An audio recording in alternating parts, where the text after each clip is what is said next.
All right, guys, you got the LANDCRAWLER here, and I wanted to do a little video to share some land tips and techniques that I've learned over the last 11 years. You know, I've been in the outdoors for since I was a kid, but officially been in the land business here for about 11 plus years. And you know, I've made a few mistakes here and there on, and you know, little things, how to, you know, signs and gates and things like that. And I wanted to just share a couple of ideas with you. Your land and situation might be totally different, so they may not apply, but hopefully this will benefit you on your land property. Well, first of all, I just wanted to say I happen to be on a property that I own. So here we are at the county road, and the first thing I wanted to point out is that this property has had 2 prescriptive burns over the last 6 or 7 years. And you'll notice that we've got a real nice open or fairly open canopy. I've got some young stuff here, but you see the burn marks there on the tree where the fire has gone through. But these were professional burns. But you'll notice how open my understory is here. It's cleaned out a lot of the understory. Now there's some young growth coming up, but that's pretty much what you want. Now, and you see in the distance, you know, you can see the sunlight, a lot of sunlight hitting the forest floor.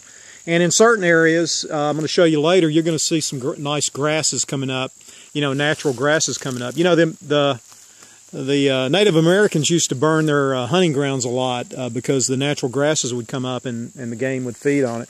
Now next door, you see this has never been burned, and just to give you an idea how much, you know, thicker that is, you know, so you got a property that's never been burned, and you've got this that's been burned twice. You might not be able to pick up all those nuances there on the video, but believe me, there is a difference. The other thing I wanted to share, signs. It sounds simple, you know, hang up a sign. But what I've discovered over the last few years, a few things. You'll notice my sign up here. And notice I have my 2 nails vertically aligned. It took me a while to figure out, you know, we all know that trees grow, right? And, you know, they say money doesn't grow on trees, but I would say money does grow on trees, because it's amazing how much a tree will grow in a year. And I've done the thing, you know, where I put the nail in each corner and nail it all the way to the tree. And what happens is you come back the next year or two and it's grown through the nail. And so, number one, you have a hard time getting those nails out. You know, if you or somebody else down the road ever is cutting this tree, you don't want a nail buried in there to be hit by a chainsaw. So what I've learned over the years, I use a big heavy nail, and I give it plenty of room, and note that sign's not going anywhere. And the nails don't have to be right up against the sign, but I've got them in vertically aligned, and I've got them straight in so that as that tree grows, I've got plenty of room for growth. And you'll notice a lot of the National Forest signs are hung that way. Those guys know what they're doing. And so anyway, just a little tip there I've learned the hard way. You'll also notice that where I have the sign. Because I planned on a prescriptive burn, and you notice that the burn came up from here, I've got the sign above the burn so that if I do have another prescriptive burn, hopefully it won't melt my sign. The other thing you might notice is the content of the sign. And another little trick, you can get on your computer, you can get to a large font like that, and basically create your own sign, take it to Staples and have it laminated, and it makes a really nice sign if you want to customize your sign and not just have a standard no trespassing sign. I like what I'm seeing on this sign from a landowner standpoint. Members only, Wolf Creek Hunting Club, cameras. So if, you know, obviously you're putting up a sign to keep people out. You know, if I'm somebody looking at this and looking at entering my property that I don't own, I might think twice with this, because number one, I've got a hunting club. That means to me that's folks with guns. And number two, I don't know where these cameras might be hung. In fact, I may be, you know, I might need to be smiling right now that I'm on candid camera. So several things there about a sign that I think you might find helpful. Several points there. Now I also want to walk up the road here a little bit and notice again, here's my county road, and notice where I put my gate. Now, in this situation, this is a little extreme, but the reason I like putting the gate away from the, you know, a lot of people will just go to their right-of-way and put a gate up. Well, the problem is you can't necessarily walk in with or come in with a truck, for example, especially let's say you've got a trailer on the truck and you know how hard it is maybe to turn that around and whatever, and or park it on a county road. So I like to have enough room from the county road. You know, I could have put my gate here, but I wanted to put the gate up here where it's level ground, because another thing I like to do is I like to have my gates right. They're easy to, you know, obviously you don't want to have to hassle with them swinging. I'll show you that in a minute, but you know, you can open this up and just kind of swing it and it does what it should do. Now, another thing, I use a real heavy chain, about the heaviest chain I can get. Now you can get even better chain than this. This is rusted up, but it's good thick chain that can't be easily cut. I see some, what I'm gonna call Mickey Mouse chain on a lot of my owners. You know, you can almost take a screwdriver and pop them open. Another thing you'll notice here is that once I open my lock, and notice another tip, I've gone to combo locks, because I think a good strong combo lock to me is if I do want to let some people in the property, let some buddies hunt it or whatever, let some family, friends come in here, it's easier to give them a combo than it is to mess with the keys. And also these today, you can change the combo, etc.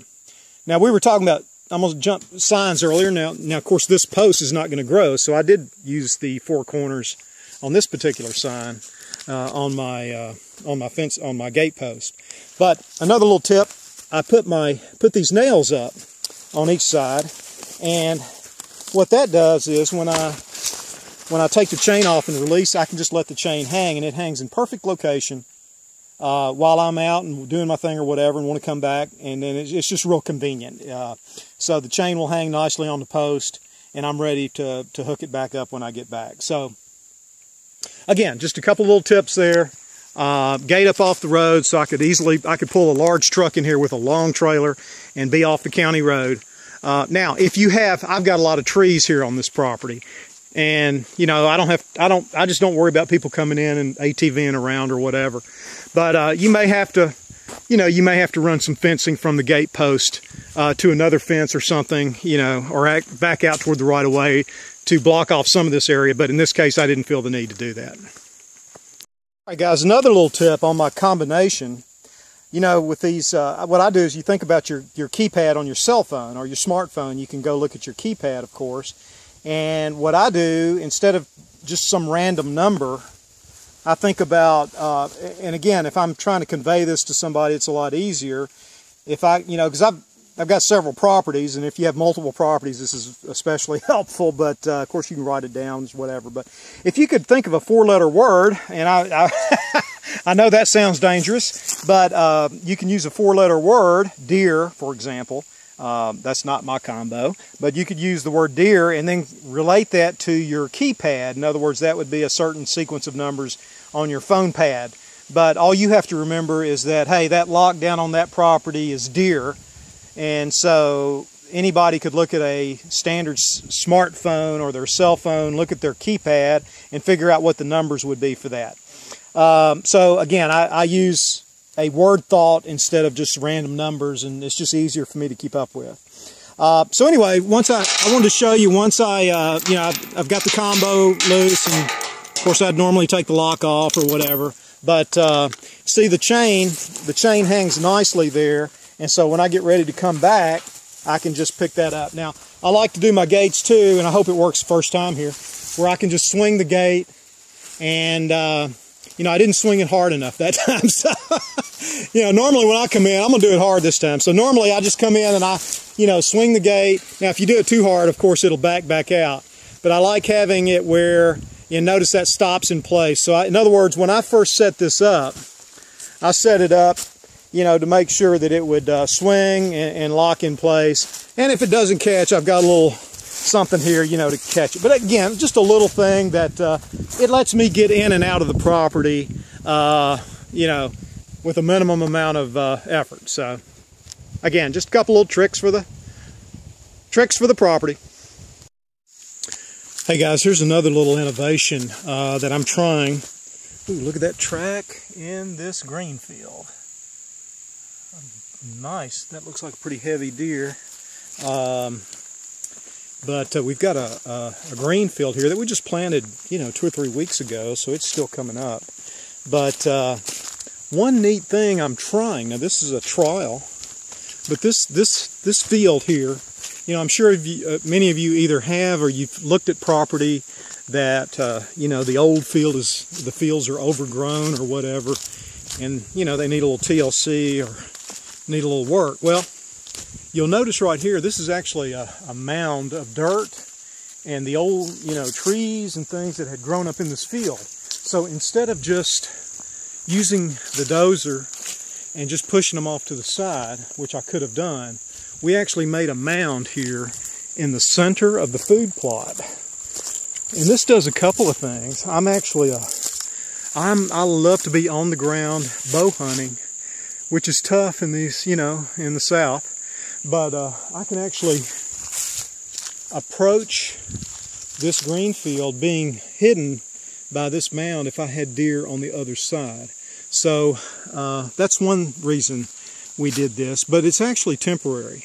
This has got, again, pine trees and sweet gums and things you typically find, when you've we've let this field go for several years, and it was a nice green field for years, and then we kind of let it go a few years, and so it kind of became overgrown. So what we did was we just made that pile, and I've got some other green fields where that pile is a lot larger. The bottom line, that's got a lot of old trees and things that were all in this field. There were pine trees in here, 15 feet high, but that's all been kind of smashed and put in that pile. And what that's doing is decaying and such, and that's going to be just some great, hopefully some very productive dirt.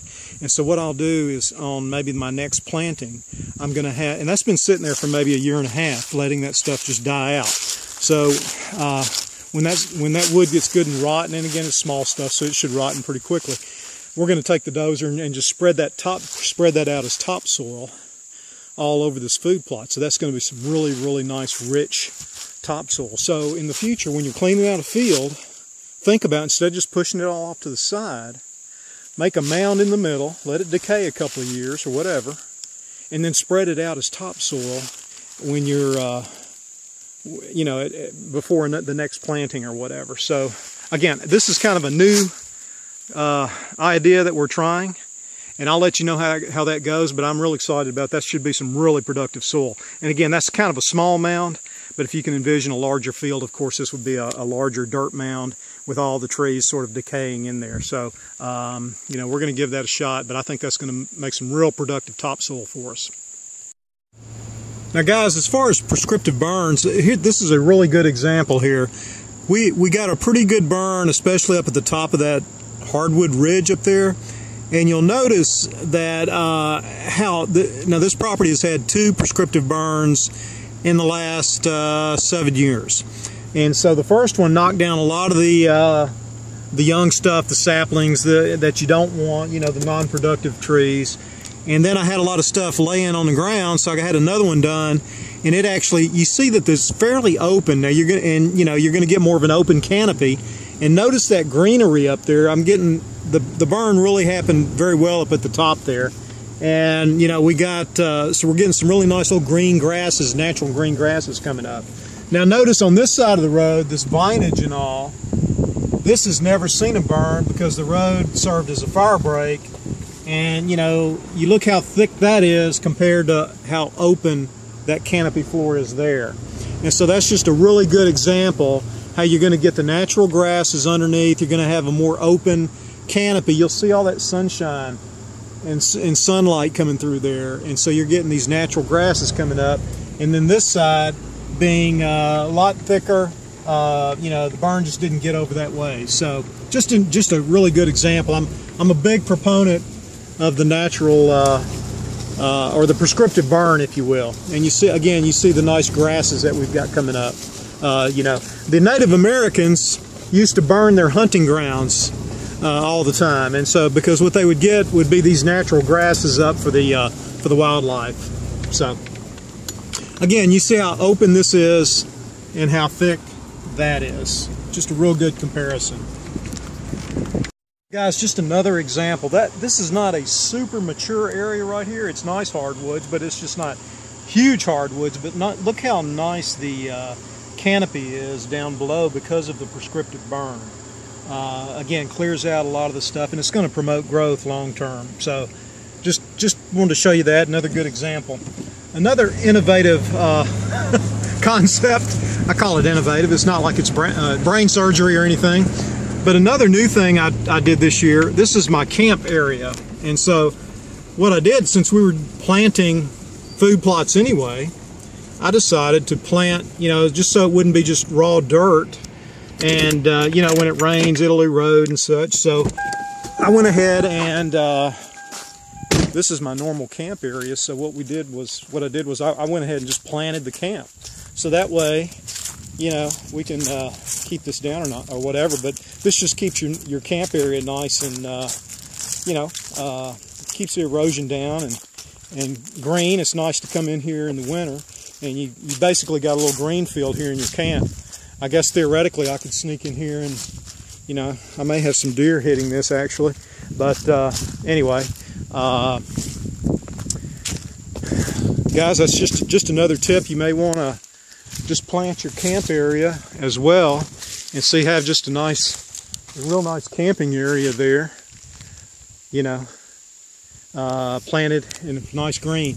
And I just as an aside, I want you to look at this beautiful view that I have from my camp here in beautiful Alabama, and you're looking out at the Talladega National Forest. I've got thousands of acres behind me to hunt. So and down below there, below camp, you can see the green field we were just on where I was talking about the mounds. But anyway, another idea, just you may want to, if it works for you, plant your camping area, and that way you've got a nice grassy yard kind of area right there at your camp. Wow, this is gorgeous. Heaven on earth. I guess the last landowner tip I'd have for you, after you've set up your gates and signs and you've done all your work and food plots and prescriptive burns and all, have a nice hammock so you can take a break. Seriously, this is I take this hammock with me. I even put it in my hunting pack. So if I'm off, I've got thousands of acres back there to hunt.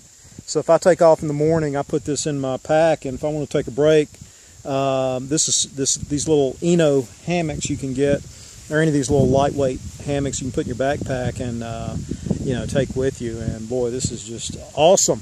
So that's the last tip, is to have a nice, comfortable, light hammock in your pack, ready to go.